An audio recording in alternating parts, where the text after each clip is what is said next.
আসসালামু আলাইকুম, welcome back to my channel. আশা করি আপনারা সকলে ভালো আছেন। আল্লাহর রহমতে এবং আপনাদের দোয়ায় আলহামদুলিল্লাহ আমিও ভালো আছি। আজকের রেসিপিতে থাকবে ভেজ প্যাটিস বা সকালের বিকেলের নাস্তা যাই বলুন না কেন আপনারা, কিন্তু এটা খেতে অতি সুস্বাদু এবং তৈরি করা তো খুবই সহজ। আর হ্যাঁ বন্ধুরা, আমার চ্যানেলে যদি নতুন থাকবেন তো চ্যানেলটাকে সাবস্ক্রাইব করবেন আর পাশে থাকা বেল আইকনটি প্রেস করে অল নোটিফিকেশান অন করবেন। আর প্লিজ প্লিজ আপনারা আমাকে এগিয়ে যেতে হেল্প করবেন। তাহলে চলুন দেখা যাক। এখানে নিয়েছি আমি প্রায় 300 গ্রাম মতো ময়দা। আমি যে পরিমাণ তৈরি করব সেই অনুযায়ী নিয়েছি। দিয়ে দিব কালো জিরে, স্বাদ মতো লবণ এবং 1 টেবিল চামচের মতো সাদা তেল। এবার আমি সমস্ত শুকনো উপকরণটাকে আগে মাখিয়ে নিব। তারপরে সামান্য পরিমাণ জল দিয়ে আমি আটাটাকে মাখতে থাকবো। এটা কিন্তু নর্মাল টেম্পারেচারে থাকা জল আছে। অল্প অল্প জল দিয়ে আমি আটাটাকে মেখে নিব, একবারে আমি সম্পূর্ণ জল দিব না। আটাটা আমার মাখা হয়ে গেছে। এবার আমি উপর থেকে একটু দিয়ে দিব সাদা তেল, যেন স্কিনটা শক্ত না হয়ে যায়। আটার স্কিনটা মাখিয়ে নিব।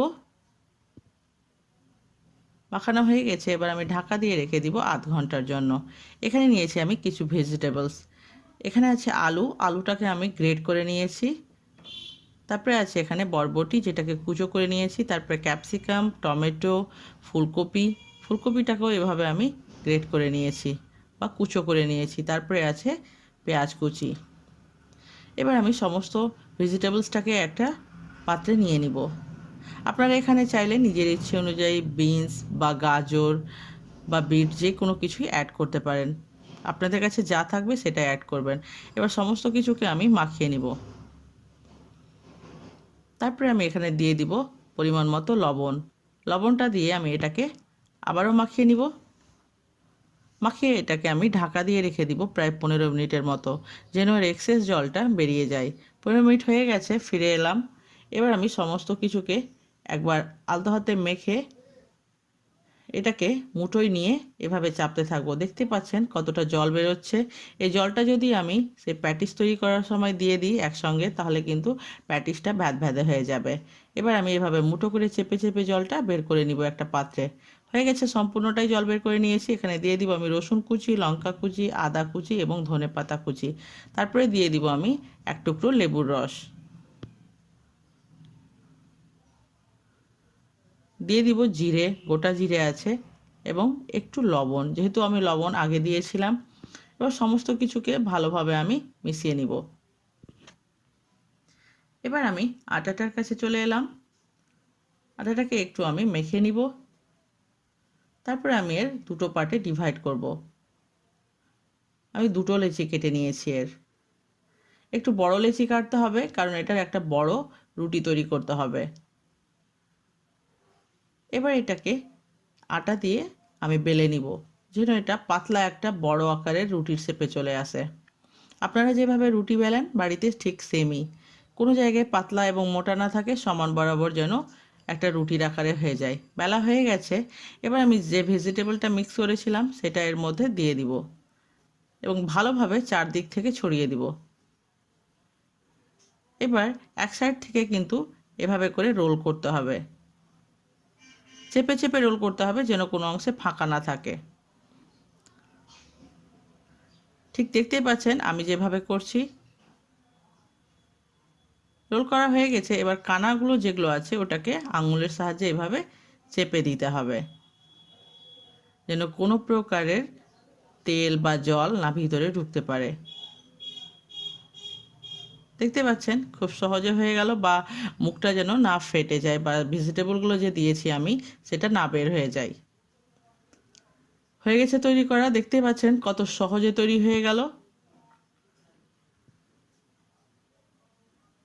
এভাবে করে আমি চেপে একটু রোল টাইপের করে দিব।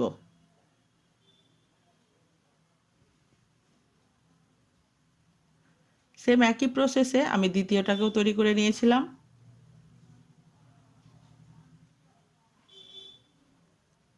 বন্ধুরা, এই নাস্তাটা খুবই হেলদি এবং তৈরি করাও কিন্তু খুবই সহজ। এখানে নিয়েছি আমি গ্যাসের উপরে একটা হাঁড়ি। এই হাঁড়িতে দিয়ে দিব আমি পরিমাণ মতো জল। প্রায় 1 গ্লাস পরিমাণ মতো জল আছে, জলটা ফুটে গেছে। এবার আমি এটাকে একটা স্টিমার বসিয়ে দিব। স্টিমারটাতে আমি উপর থেকে একটু সাদা তেল লাগিয়ে নিলাম, যেন আমি স্টিম করার সময় যেন আমার আটার যে আমি প্যাটিসটা তৈরি করেছি না লেগে যায়।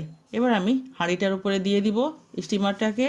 আপনাদের কাছে যেরকম থাকবে সেরকমই দিয়ে দিবেন। এবার আমি যে প্যাটিসটা তৈরি করেছি সেটাকে দিয়ে দিব। একটা বড় ছিল তো সেটাকে আমি অর্ধেক করে দিয়ে দিয়েছি। 15 মিনিট রাখলাম আমি। 15 মিনিট পরে আমি এটাকে নামিয়ে নিব এবং ঠান্ডা করে নিব। ঠান্ডা হয়ে গেছে এবং 15 মিনিট পরে দেখতেই পাচ্ছেন কালারটাও বেশ চেঞ্জ হয়ে গেছে। বন্ধুরা, চাইলে আপনারা যে শেপে রাখবেন সেই শেপটা কেটে এখানে প্রথমেই দিয়ে দিবেন, তাহলে সুবিধা হবে বেশি।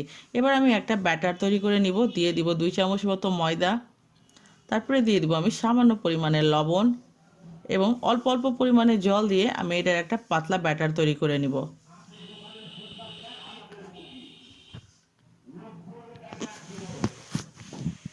অল্প অল্প পরিমাণে জল দিয়ে আমি এটার একটা পাতলা ব্যাটার তৈরি করে নিয়েছি। এবার আমি যে শেপের রাখবো এটাকে সেই শেপ অনুযায়ী কেটে নিব। এই যে দেখতে পাচ্ছেন কত সুন্দর একটা শেপ তৈরি হয়ে গেছে বা কেটে নিয়েছি। সম্পূর্ণটাই আমার কাটা হয়ে গেছে। এবার আমি গ্যাসে কড়াই চাপিয়ে দিয়েছি। কড়াইয়ে দিয়ে দিব আমি পরিমাণ মতো সাদা তেল। এবার আমি যে ব্যাটারটা তৈরি করেছিলাম সেই ব্যাটারটাকে একবার আঙুল দিয়ে আমাকে হিলিয়ে নিতে হবে যেন ময়দাটা না নিচে জমে থাকে। এবার এক একটা করে প্যাটিস নিয়ে এর মধ্যে ড্যাপ করে দিব এবং ভালোভাবে চারদিকে কোটিং করে নিব এর। এবার এক্সেস যে ময়দাটা থাকবে সেটাকে ঝরিয়ে নিতে হবে। তেলটা আমার মিডিয়াম হট ছিল, সেই পর্যায়ে আমি প্যাটিসগুলো অ্যাড করে দিলাম।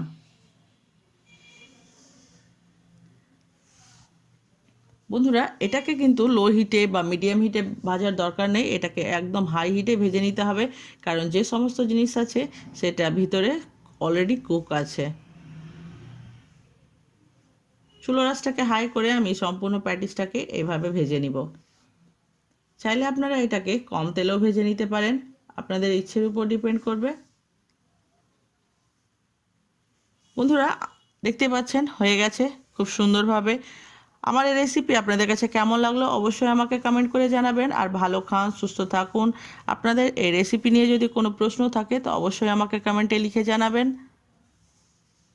আর আমার রেসিপি ভালো লাগলে অবশ্যই একটা লাইক দিবেন, শেয়ার করবেন। আবারও দেখা হবে নতুন কোনো একটা রেসিপির সঙ্গে। আল্লাহ হাফেজ।